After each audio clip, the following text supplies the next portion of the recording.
জপধ্যান সম্পর্কে শ্রী শ্রী মা শারদা তন্ময়ানন্দজি মহারাজকে একবার বলছেন, খুব জপধ্যান করবে, যদি লাখ লাখ করতে পারো তবে দেখবে আমি যা বলেছি সব মিলে যাবে।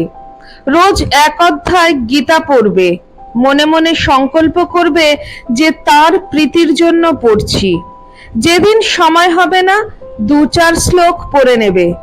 কোনো একটা আসন ঠিক করে নেবে যাতে বেশিক্ষণ বসতে পারো, অন্তত 2-3 ঘন্টা। অভ্যেস করতে করতে হয়ে যাবে। যখন দেখবে পা ঝিনঝিন করছে তখন পা বদলে নেবে, পরে আর কষ্ট হবে না।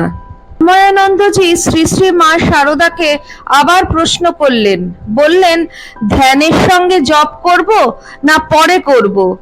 উত্তরে শ্রী শ্রী মা শারদা বললেন, একসঙ্গে করতে পারা না হয় পরে করবে। তা শুনে তন্ময়ানন্দজি বললেন, একবার এটা এক রূপের ধ্যান, আবার তারপর ওটা অন্য রূপের নাম জপ, বিরোধী হবে না? উত্তরে মা হাসতে হাসতে বললেন, খ্যাপা ছেলে, ওই দুই তো এক, একজনের দুই রূপ, বিরোধী হবে কেন?